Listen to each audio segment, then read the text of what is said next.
Hello नमस्कार, welcome to my channel study with success MB.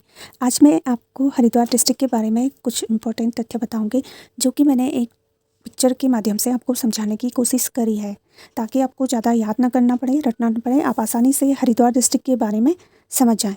तो चलिए, जो सबसे पहले आप देख रहे होंगे, देखिए ड्राइंग इतनी अच्छी नहीं बन पाई है, लेकिन मैंने ये केवल आपको समझाने के लिए बनाया है।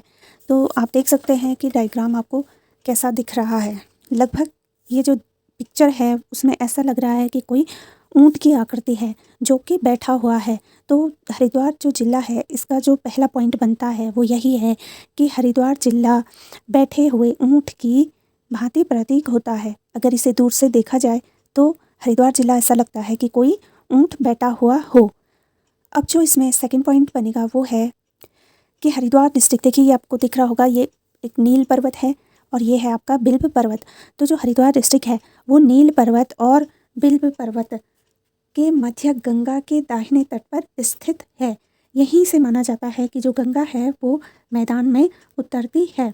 अब जो ये जिला है, जो हरिद्वार जिला है, इसका गठन हुआ था आपके 28 दिसंबर 1988 में। ठीक है, अगला जो पॉइंट बनेगा इसमें कि इसकी जो स्थापना हुई थी या फिर हरिद्वार जिले का जो गठन हुआ था वो हुआ था आपके 28 दिसंबर 1988 में। और जब 1988 से लेकर राज्य के गठन तक, यानी कि राज्य जब उत्तराखंड राज्य बना 2000 में, तो तब तक यह सहारनपुर मंडल में था। अगर कभी पूछा जाए कि हरिद्वार डिस्ट्रिक्ट गठन से पूर्व, जो उत्तराखंड राज्य का गठन है उससे पूर्व कहाँ पे था, तो ये था आपके सहारनपुर मंडल में। लेकिन गठन के बाद ही इसे क्या किया गया, गढ़वाल मंडल में बना दिया गया, या फिर गढ़वाल मंडल में इसे स्थापित किया गया 2000 के बाद, जब राज्य का गठन हुआ था। अब देखिए इसमें जो ये है, एक मंदिर है, बहुत ही प्रसिद्ध है, माया देवी का मंदिर। तो ऐसे ही आप भी ड्रॉ कीजिएगा और ऐसे छोटे छोटे आप बना दीजिएगा। एक बार आप ट्राई कीजिएगा ये ड्राइंग ऐसे ही बनाने की, रफ में जैसे भी आपसे बन पाए वैसे ही आप बनाइएगा, और आप देखना आपको ज़रूर हरिद्वार डिस्ट्रिक्ट के बारे में सारी जानकारी बहुत ही आसानी से याद हो जाएगी।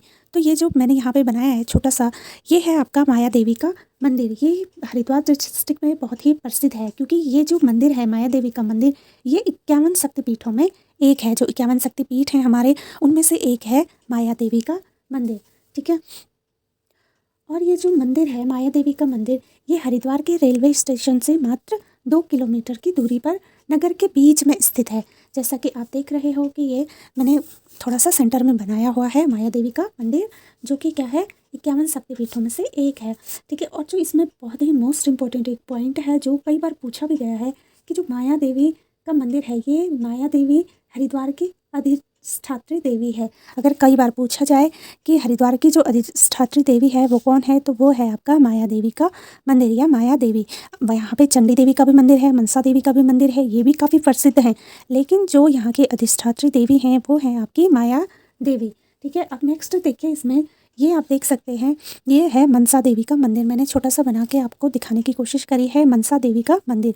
अब इसमें जो एक क्वेश्चन पूछ सकते हैं, या फिर पहले भी पूछा गया है, कि जो मनसा देवी का मंदिर है यह किस पर्वत शिखर पर स्थित है। तो आप देख सकते हैं, ये मैंने यहाँ पे बिल्व पर्वत है और यहाँ पे है ये नील पर्वत। तो जो मनसा देवी का मंदिर है वो है आपके बिल्व पर्वत पर। और एक कहा जाता है कि जहाँ मनसा है वहाँ चंडी भी अवश्य होती है।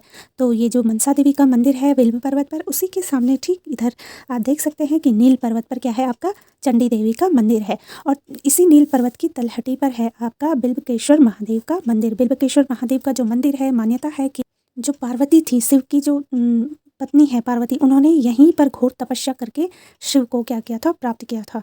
अब यहाँ पे आप एक स्थान देख सकते हैं, शांति कुंज, ये भी काफ़ी प्रसिद्ध है, आपने सुना भी होगा।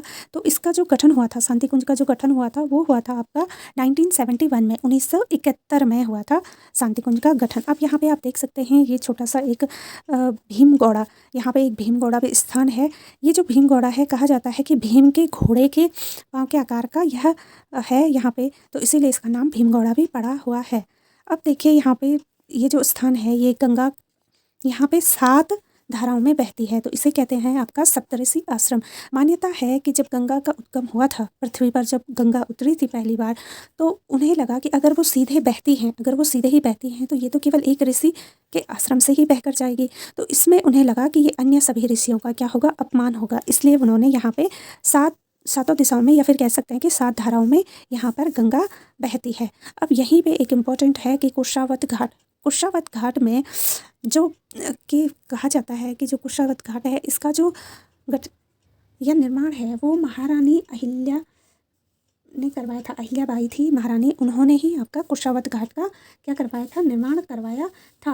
और मान्यता है कि जो दत्तात्रेय ऋषि थे, उन्होंने यहाँ पर, जो दत्तात्रेय ऋषि थे, उन्होंने यहाँ पर एक पाँव में खड़े होकर तपस्या की थी। तपस्या जब वो कर रहे थे तो कोई, आपको पता ही है कि उत्तराखंड जो राज्य है, यहाँ पे आपदाएं और भूस्खलन, कई ऐसी घटनाएं निरंतर होती रहती हैं। तो जब भी कुछ ऐसी कोई घटना हुई होगी तो बाढ़ आई, और बाढ़ में जो ये ऋषि थे, ये एक उत्तराखंड में घास होता है, कुश घास, तो उसी लेह के समीप कुछ बह गए थे, ऐसी मान्यता है। तो तब से ही यहाँ पे कुशावत घाट इसका नाम पड़ा।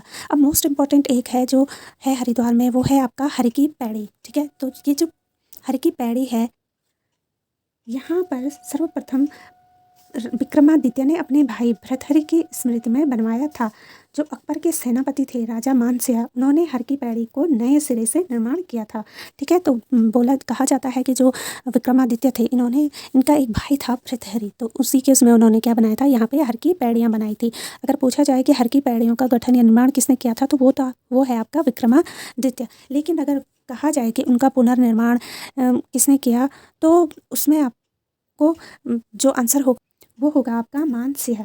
ठीक है, तो उसमें आप कंफ्यूज मत होइएगा कि हर की पैड़ी का गठन किसने किया और इनका पुनर्निर्माण किसने किया। तो पुनर्निर्माण किया था मानसिंह। अब आप यहाँ पे देख सकते हैं एक मस्जिद बनाया। इसका एक रीज़न है कि मस्जिद क्यों बनाया है, क्योंकि जो उत्तराखंड राज्य में सबसे ज़्यादा जो मुस्लिम आबादी वाला अगर कोई डिस्ट्रिक्ट है, अगर कोई राज्य है, तो वो है आपका हरिद्वार। हरिद्वार डिस्ट्रिक्ट एक ऐसा डिस्ट्रिक्ट है जहाँ पर सबसे ज़्यादा मुस्लिम जाति के लोग निवास करते हैं, और अनुसूचित जाति के लोग भी सबसे ज़्यादा इसी ज़िले में निवास करते हैं। अब जो हरिद्वार है, हरिद्वार को, इसके देखिए कई नाम हैं। पुराणों तथा संस्कृत साहित्य में इसे गंगा द्वार भी कहा गया है। देवताओं द्वारा तीर्थ स्थलों का प्रवेश द्वार भी कहा गया है। चारों धामों का द्वार भी हरिद्वार को कहा गया है। स्वर्ग का द्वार भी हरिद्वार को कहा गया है। मायापुरी या माया क्षेत्र आदि सभी नाम जो है कि वो हरिद्वार को कहा गया है। अब देखिए, जिसमें शिव के उपासक होते हैं, जो कि केदारनाथ की यात्रा पर जाते हैं, जितने भी केदारनाथ की यात्रा पर शिव के उपासक जाते हैं, वो शिव से जुड़े हुए होते हैं। और ये इस क्षेत्र को हरिद्वार कहते हैं। क्या कहते हैं, देखिए, हरिद्वार नहीं, ये कहते हैं आपका हरिद्वार। ठीक है, हरिद्वार कहते हैं हरिद्वार को। कौन, शिव के उपासक। और जो वैष्णव मत वाले यात्री होते हैं, जो बद्रीनाथ की यात्रा करते हैं, वो इसे हरिद्वार कहते हैं। ठीक है, तो आप इन पॉइंट्स को ज़रूर ध्यान में रखिएगा। और इससे रिलेटेड कुछ 2-4 प्रश्न भी मैंने बनाए हुए हैं, वो भी आप प्लेलिस्ट में जाके देख सकते हैं, बहुत ही इम्पोर्टेंट है। तो मुझे आशा है कि आपको इस तरीके से हरिद्वार डिस्ट्रिक्ट के बारे में समझने में काफ़ी सहायता मिली होगी। आप एक बार इसे जैसे भी आप ड्रॉ कर सकते हैं। अगर आपकी ड्राइंग अच्छी है तो आप बहुत सुंदर चित्र बना के इसमें ये सब चीज़ें दर्शाएंगे, तो आपको ज़रूर 100% आप हरिद्वार डिस्ट्रिक्ट को अच्छे से समझ जाएंगे। तो चलिए फिर मिलते हैं हम नेक्स्ट वीडियो में। अगर आपको इसकी नोट्स वाली वीडियो देखनी है तो वो मैं पहले ही अपनी प्लेलिस्ट में ऐड कर चुकी हूँ, तो आप देखिएगा ज़रूर। तब तक आप अपनी तैयारी को बरकरार रखें, अपना ध्यान रखें। Bye and take care.